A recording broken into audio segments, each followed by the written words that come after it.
Hindi maalis sa isang tao na maiinggit sa kanyang kapwa. Siyempre, may mga pagkakataon na yung mga bagay na gusto mong mangyari sa buhay mo o yung mga gusto mong magkaroon ka ay wala sa'yo pero nasa kaibigan mo o sa mga kakilala mo. Pero alam mo ba na minsan nagdudulot ito ng kapahamakan? Malalaman natin yan sa ating unang kwento para sa video na ito.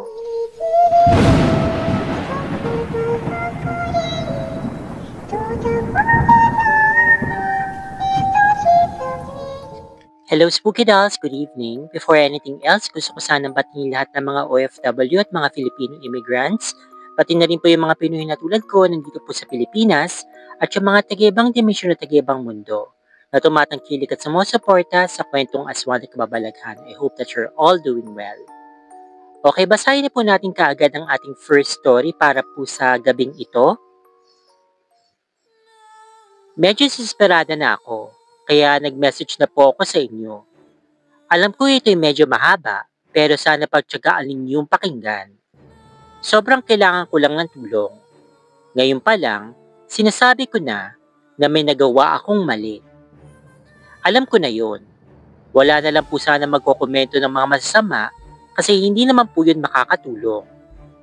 Kahit di nyo na sabihin, alam ko naman na wala akong kwenta. Hindi nyo na sa akin kailangan pang ipamuka. Itago na lang ninyo ako sa pangalang Marisa. Bata pa lang ako, napakalungkot na ng aking mundo. Maagang namatay ang tatay ko at nag-asawa muli ang aking mama na walang kaamor-amor sa akin.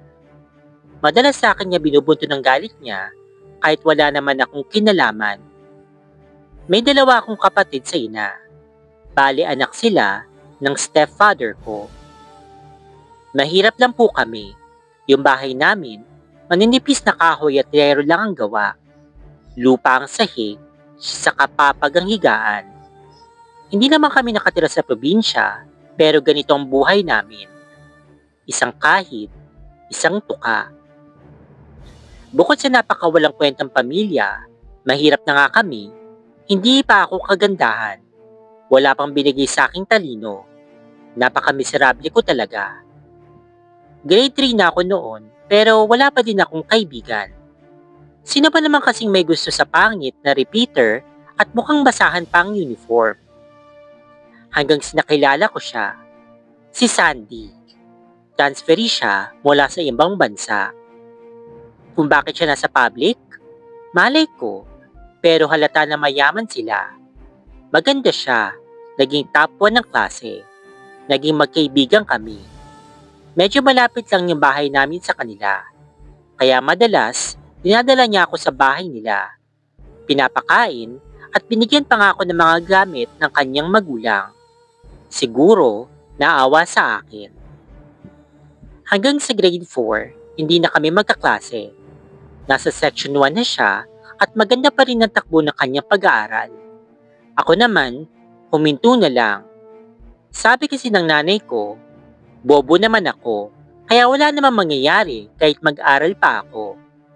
Namasukan na lang ako sa isang maliit na karinderya. Pero kahit ganun, regular pa rin kami nakikita ni Sandy. Hindi siya nakakalimot, kahit di naman ako. Hindi naman kasi siya mahirap pakisamahan dahil napakaganda talaga ng kanyang personalidad. Lagi kang tatawa o ngingiti sa kanya. Magaan siyang kausap. In short, madaling mahalin. Fast forward, nagdadalaga na kami noon. Nakapasok siya sa isang science high school. Ako ganun pa rin. Pero doon nagsimula lahat ng tanong na bakit. Kapag namamasyal kami, talagang napapatingin yung mga tao, lalo na yung mga lalaki, doon sa kanya. Isay kasi si Sandy. Alon-alon yung kanyang buhok, tapos sobrang ganda na kanyang mata. May lahi kasi siyang foreigner. Samantalang ako, eto, negra na, mataba pa, at pango. Madalas nga naliliit ako kapag kasama ko siya. Lalo kasi ako nagmumukhang basura. Nagkaroon naman ako ng mga kaibigan, at ganoon din si Sandy. Pero siya, naging one of the boys. Kasama siya nagbabasketball at nagdodota. Dahil doon, lalong dumami yung mga nagkakagusto sa kanya. Naiinis nga ako kasi para siyang prinsesa na maraming mga nakapaligid ng mga Prince Charming. Bakit ba may mga taong ginawang maganda, sabay pang matalino at masaya sa buhay? Samantalang yung iba naman, katulad ko, lumalim yung inis ko noon. Parang lahat na lang kasi ng tao, nagugustuhan siya. Simula noon, natuto na akong siraan siya ng palihim. Kapag nasa bahay nila ako, napapasimangot ako kasi ang rangyarang niya ng buhay niya. Doon ako natutong manguha ng mga gamit niya. Lotion, pabango, damit, at kung ano-ano pa dahil sa paniniwalang deserve ko din yun. Alam kong mali, pero naranasan niyo na ba yung sobrang nakakapagod na maawa ka sa sarili mo? Nakakagalit na lahat ng pangarap ko sa sarili ko, nasa kanya. Na lahat ng gusto ko sa buhay, nasa kanya. Samantalang wala siyang Diyos. Oo, sabi niya sa akin, hindi daw siya naniniwala sa Diyos. Hindi ko naman ginawang big deal yun kasi Latina siya. At di naman talaga Pinay talaga. Di naman talaga siya taga Pilipinas. Naisip ko na baka ganun kasi yung mga tao sa bansa na pinanggalingan niya. Valentine's noon na bumisita ako sa bahay nila. Ang sabi ng mama niya, naliligo pa daw siya kaya umakyat muna ako sa kanyang kwarto. Marami siyang mga natanggap na chocolates, flowers, bears, at kung ano-ano pang mga regalo. Doon sa mga nakita ko, lalo kong nainis. Kaya kagaya ng dating gawi, kumuha ako ng mga gusto ko doon. Imported na chocolate at isang pintas na napansin ko kagad kasi napakaganda ng disenyo. Mukhang mamahalin pa nga dahil kumikinang. Typical na butterfly lang ang design noon pero mamahalin yung dating. Nilagay ko yun sa bag ko ng patago. Kinagabihan noon, namatay yung nanay ko. Natagpuan ang bangkay niya na may bakat ng lubig sa liig. Bugbog at napakaraming pasa na parang pinaghahampas ng tubo sa ulo at katawan. Hindi ko alam kung anong mararamdaman ko noon. Di naman siya naging mabuti sa akin, pero nakita ko pa rin yung sarili ko na iniiyakan siya. Dahil doon, kinuha kami ng mga kamag-anak ni Mama doon sa probinsya. Dahil doon, ang tagal kong hindi nakausap si Sandy. August 14, namatay naman ang aking kapatid. Pero bago yun, sinapian pa siya. Iyak ako ng iyak noon dahil mahal na mahal ko sila. Hindi ko makaya yung paghihirap niya habang kinasapian siya. Bumula yung bibig niya ng dugo at naglagas ang kanyang mga ngipin. Kitang-kita ko kung paano siya nahirapang huminga. Pastor ang tinawag namin para mapaalis sana yung sumapi sa kanya, pero pagkaalis noon, sakaling binawian ng buhay ang aking kapatid. Marami siyang latay at parang paso sa katawan pagkatapos. Hindi naman galing sa pastor yun dahil hindi naman siya sinaktan physically noong pastor. Dahil doon, nagpunta kami sa isang magaling na albularyo. Kilala siya sa probinsya namin at pagpasok ko pa lang sa kanilang pintuan, agad na may sinabi siya. Iha, may karga ka. Kabado-kabado ako noon.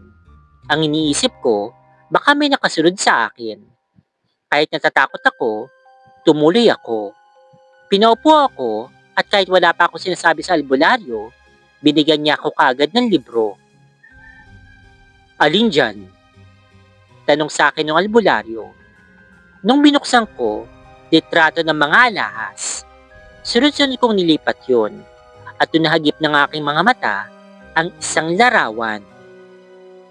Isang butterfly na pendant na akalain mong normal lang pero may nakaukit na mata sa gitna.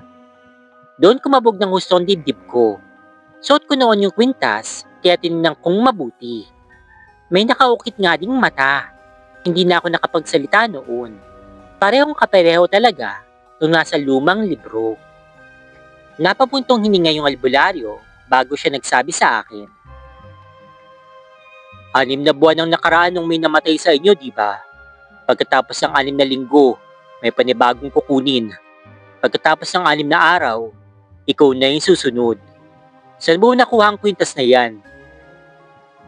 Doon na ako napahagulgol ng iyak. Doon ko sa kanya kinuwentong lahat. Ang paliwanag sa akin ng albularyo, ang nanay ko ang pinakaginawang alay kaya ito pinatay. Matapos ang 6 na buwan mula nang mamatay ito, susundan pa ito ng isa pang malapit na kamag-anak. Parehas din daw yung dadanasin hirap. Doon ko naalala ang itsura ng nanay nung kinuha yung kanyang bangkay. Kaparehas na kaparehas na nangyari sa kapatid ko kahit wala namang bumubog dito. Pagkatapos ng 6 na linggo mula nang mamatay yung kapatid ko, malamang na ang natitira ko na lamang na kapatid ang siyang kukunin. At ako nang susunod sa matapos ng 6 na araw. Ang sabi sa akin ng albularyo, ibalik ko daw ang kwintas. Naisip ko na iwan ko na lang sa kwarto ni Sandy kung saan ko yung nakita, pero hindi daw doon mapuputol ang nangyayari. Dapat daw ay maibalik ko sa personal na may-ari at dapat ay kusang loob daw itong tanggapin ng kanyang mga kamay. Wala akong pera, kaya hindi ako nakabalik agad sa dati naming bahay kung saan malapit si Sandy. Inabot ang 3 linggo matapos ang pagkamatay ng kapatid ko bago ako nakabalik. Hindi ko magawang aminin kay Sandy na ninakawan ko siya, kaya sinabi ko na may nakita akong kwintas na malapit sa kwarto niya at sa tingin ko, nahulog ito galing sa kanya. Pero nakakabahala doon, hindi niya tinanggap. Ang sabi pa niya, hindi daw sa kanya yung kwintas. At kung napulot ko man daw yun, sa akin na lang daw. Bagay lang daw na sa katulad ko, mapunta iyon. Iba yung tono ng panalita niya noon.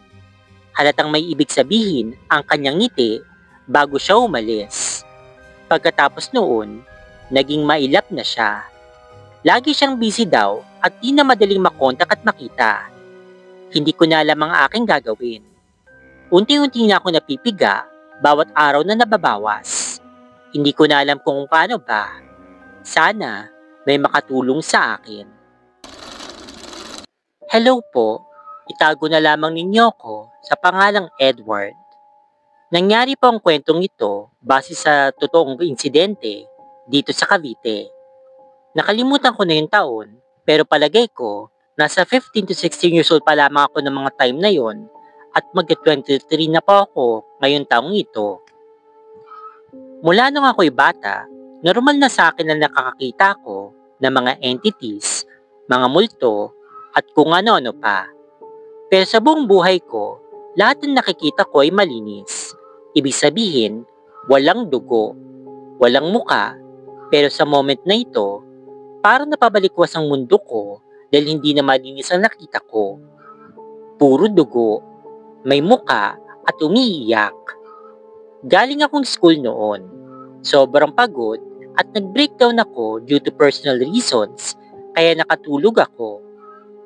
Kahit anong pagod ko, hindi ako nakakatulog kapag hindi nakalabas pa ako sa kumot. Nagising ako mga mag-3 AM na dahil may malamig sa may paa ko. Pagtingin ko, may babae sa paanan ng higaan ko. Umiiyak, duguan, at naka-uniform siya na pang factory. Kitang-kita ko yung mukha niya at doon ako nagulat at natakot, kaya pinilit ko na matulog na lang ulit. 2 weeks yata na ganun yung nangyayari. Magigising ako, makikita ko siya, at pipilitin kong matulog. Hindi ko kinakausap kasi yun ang bilin ng lola ko. Huwag kang kakausap ng patay dahil pwedeng sumunod ito sa'yo. Hindi ka titigilan. Yung family ko ay sa munisipyo yung nagtatrabaho. Voluntary health worker sila. Sila yung nilalapitan ng mga tao para magpatulong kung kailangan humingi ng tulong sa munisipyo for medical purposes. One time, pumunta yung kakilala ng lola ko upang humingi ng tulong. Dahil bata pa nga ako, nasa isang tabi lang ako at nakikinig. Pinag-uusapan nila yung nangyari sa anak ng matandang babae. Ito yung kanilang pinag-usapan. Yung babae araw-araw na sinusundo ng papa niya dun sa may highway. Babaan ito ng mga baby bus o yung mga minibus. Dahil alanganing oras palagi ang kanyang uwi, mga 3 AM to 4 AM. Sobrang delikado sa lugar namin dahil maraming nang-hold up at mga naaksidente. Noong araw ng sahod niya, 4 a.m., umuwi yung babae at nalit ng sundo ang kanyang papa. Hindi na binanggit kung anong rason. 4:30 a.m. na daw nakarating pero hindi na nakita yung babae kahit naghintay pa yung papa niya hanggang 6 a.m. Hindi ko alam pero kinakabahan ako. Tutuban din ng lola ko na baka yung nakikita ko ay yung anak ng babaeng pumunta sa bahay dahil kinuwento ko sa lola ko lahat na nakikita ko. Pinag-describe sa akin ng matandang kaibigan ni lola kung ano yung nakikita ko at nagtungma nga yun sa itsura at uniform ng kanyang anak. Nakita daw yung anak niya sa lubluban ng kalabaw. Liblib pero malapit sa lugar kung saan siya sinusundo ng kanyang papa. Nakahubad, tanggal na yung mga nipples, puno ng saksak, lumulobo na yung katawan dahil sa pagkababad sa tubig at may bote na nakapasok sa private part niya. Nakita yung damit niya malapit kung saan siya nakita pero yung bag niya, wala na. Kinagabihan ng araw na yun, nagising na naman ako ng alanganing oras at nakita ko na naman siya. Pero ang kaibahan, parang mas magaan na ang itsura niya. Siguro dahil nakita na nga ang kanyang katawan. Hindi ko alam pero sa tingin ng lola ko, ako ang ginagawa niyang way para masolve yung kaso niya kasi nung nakatulog na ako ulit, may napaginipan akong backpack na bag. Kulay itim pero nakita ko yung sa ilalim ng kubo at may cellphone na tumutunog. Nagising na lang ako kasi inalog ako ng lola ko dahil umuungot daw ako. Baka daw ako'y binabangungot. Kinuwento ko sa lola ko kung anong aking napaginipan. Kinabukasan, sinabi ni lola sa kanyang kaibigan o yung sa nanay ng babae, yung aking napaginipan. Sinabi nito sa pulis na humahawak sa kaso niya ang mga sinabi ko. Natandaan ng nanay ng babae na may malapit na kubo sa lubluban ng kalabaw kung saan nakita yung babae. At doon na nakita yung bag pati yung cellphone na may picture at video kung anong ginawa ng mga lalaki doon sa babae. Nahuli na din lahat ng gumawa sa kanya, mga bali 4 na lalaki sila at sa pagkakaalam ko, lifetime imprisonment ang hatol sa kanila. 2 days after nun, nakita ko ulit yung babae na malimpungatan ako ng tulog ko. This time, malinis na siya. Wala nang dugo, hindi na umiiyak, pero kita pa din yung mukha niya. Nakangiti, magaan ang kanyang itsura. Masaya ako na okay na siya, pero sobrang nalungkot ako sa kanyang dinanas. Hindi ko makakalimutan yung nangyaring iyon. Sana okay na siya kung nasan man siya ngayon. Palagi kitang pinagdarasal. Okay, so yun na nga po yung ating mga stories para po sa video na ito. So unahin po natin i-discuss po muna yung first story regarding nga po dun sa inggit. Parang nabasa ko na to before dito sa channel. Well, I think sa Dalton's Books pa. Pero naisip ko na para bang matagal-tagal na rin naman yun. So might as well basahin natin siya ulit kasi maganda naman talaga yung kwentong ito. Okay, so yun nga po. Sadly, ito palang kaibigan niya. I don't think na talagang tunay na kaibigan nito talaga kasi nga parang pinagbabalakan na rin siya. So para ba siyang pinapainan? Siguro sabi nga nito, hindi daw sila naniniwala sa Diyos. So I think may pagkakulto itong babaeng ito. Siguro part siya ng isang cult, ganyan. So may sa demonyo rin siya. So talagang pinainan niya tong kaibigan niya na parang binil niya doon, parang inunoy talaga niya. Alam kasi insecure sa kanya tong kaibigan, iinggit sa kanya. Tapos yun, gumawa siya ng paraan para mapunta nga doon yung sumpa, okay? O yung parang kwintas na yun na parang may dala palang sumpa nga sa kung sino man yung magsusuot nito.